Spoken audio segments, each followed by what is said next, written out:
ക്രിസ്തു ജനിച്ചത് എവിടാണ്? പുൽക്കൂട്ടിലാണ് ജനിച്ചത്. പുൽക്കൂട്ടിൽ ജാതനായ ഉണ്ണിയേശു എന്നാണ്.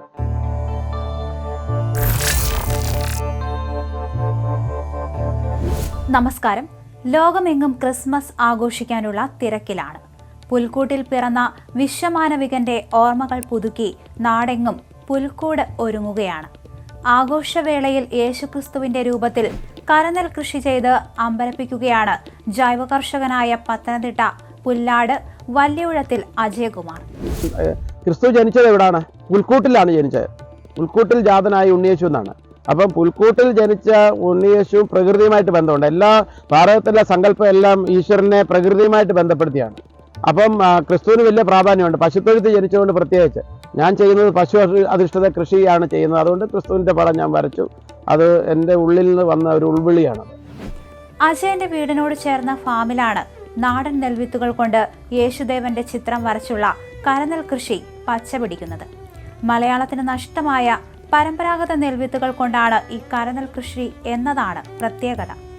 വയലിൽ മാത്രമല്ല, കരയ്ക്കും നെൽകൃഷി നടത്താമെന്ന് തെളിയിച്ചിരിക്കുകയാണ് ഇദ്ദേഹം. ഔഷധ ഗുണമുള്ള പരമ്പരാഗത നെൽവിത്തുകൾ പല സംസ്ഥാനങ്ങളിൽ നിന്നും ശേഖരിച്ച് വിതച്ചിരിക്കുകയാണ് ഇവിടെ. കൃഷിയിലൂടെ യേശുദേവനുള്ള സമർപ്പണവും ഉദ്ദേശിച്ചാണ് ചിത്രം വരച്ചിരിക്കുന്നത് പോലെയുള്ള ഈ നെൽകൃഷി. ഇതിപ്പോ ഞാൻ ഈ നാടൻ വിത്ത് നടാൻ കാരണം എന്ന് പറഞ്ഞാല് നമുക്ക് 5000-ൽ പരം വിത്തുകൾ നമ്മുടെ നാട്ടിലുണ്ടായിരുന്നു, ഭാരതത്തിൽ. അത് പലതും വംശനാശം വന്നു പോയി. അതെല്ലാം ഔഷധമൂല്യമുള്ള വിത്തുകളായിരുന്നു. തനതായ അതാത് പ്രദേശത്ത് ഭാരതത്തിൻ്റെ വിവിധ സ്റ്റേറ്റുകളിലെ പ്രാദേശികമായിട്ടുള്ള കാലാവസ്ഥയ്ക്ക് അനുസൃതമായിട്ടും മണ്ണിനൊക്കെ അനുയോജ്യമായ വിത്തുകൾ ആയിരുന്നു ഈ 5000-ൽ പരം വിത്തുകളും ഉണ്ടായിരുന്നത്. അതിൽ ബഹുഭൂരിപക്ഷവും ഔഷധ മൂല്യമുള്ളതായിരുന്നു. അതൊന്ന് പലതും നഷ്ടപ്പെട്ടു പോയി. അതിൽ ചിലതൊക്കെ ഇപ്പം പലരും ശേഖരിച്ച് വെച്ചിട്ടുണ്ട്. രാമൻ ചേട്ടനെ പോലുള്ള വയനാട്ടിലെ, മഹാരാഷ്ട്രയിലൊക്കെ ഒരുപാട് ആൾക്കാർ ശേഖരിച്ച് വെച്ചിട്ടുണ്ട്. അപ്പം പലരിൽ നിന്നായിട്ട് ഞാൻ കളക്ട് ചെയ്ത് ഞാനും നമ്മുടെ ആറന്മുള ഉത്തമൻ ചേട്ടൻ, അല്ലെങ്കിൽ സുനിൽ ചേട്ടൻ എന്ന് പറയുന്ന ഉത്തമൻ ചേട്ടൻ, ഞങ്ങൾ പുള്ളിയുടെ സഹായം എനിക്ക് ഒരുപാടുണ്ടായി. ഞങ്ങൾ പലയിടത്തു നിന്ന് കളക്ട് ചെയ്തിട്ടാണ് ഈ 16ഓളം ഇനം ഇവിടെ വിതച്ചത്. അജയകുമാറിന്റെ ഈ കരനെൽ കൃഷിക്ക് ആറന്മുളയിലെ കർഷകനായ ഉത്തമന്റെയും കാർഷിക വിജ്ഞാന കേന്ദ്രത്തിലെ ഉദ്യോഗസ്ഥരുടെയും പൂർണ്ണ പിന്തുണയും മാർഗനിർദ്ദേശങ്ങളുമുണ്ട്. കരഭൂമി ജൈവ കൃഷിയിലൂടെ ഔഷധ സമ്പന്നമാക്കുക എന്ന ലക്ഷ്യം കൂടി ഇതിന് പിന്നിലുണ്ട്.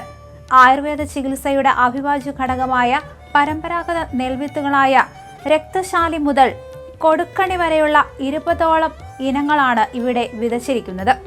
വളമായി നൽകുന്നത് നാടൻ പശുക്കളുടെ ചാണകവും മൂത്രവും അടക്കമാണ്. കണ്ണുകളുടെ ആരോഗ്യം നിലനിർത്താൻ, രക്തത്തിലെ പഞ്ചസാരയുടെ അളവ് നിയന്ത്രിക്കാൻ, ചർമ്മം മുതൽ പേശികൾ വരെയുള്ള ആരോഗ്യത്തിനൊക്കെ അനുയോജ്യമായ നാടൻ നെൽവിത്തുകളാണ് കൃഷിക്ക് ഉപയോഗിച്ചിരിക്കുന്നത്.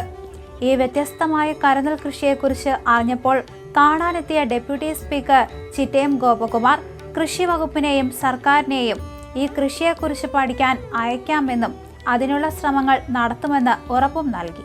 കൃഷിക്കാർക്ക് അന്യം നിന്നു പോകുന്ന നാടൻ വിത്തുകളടക്കം കൊണ്ടുവന്ന് കരനെൽ കൃഷി എങ്ങനെ വളർത്തിയെടുക്കാം എന്ന അദ്ദേഹത്തിൻ്റെ ചിന്തയിൽ നിന്നാണ് ഇവിടെ ഈ കരഭൂമിയിൽ വിവിധ ഇനത്തിലുള്ള നാടൻ വിത്തുകൾ കൊണ്ട് വിളയിക്കുന്ന നെൽകൃഷി ഇവിടെ ഉൽപ്പാദിപ്പിക്കുന്നത്.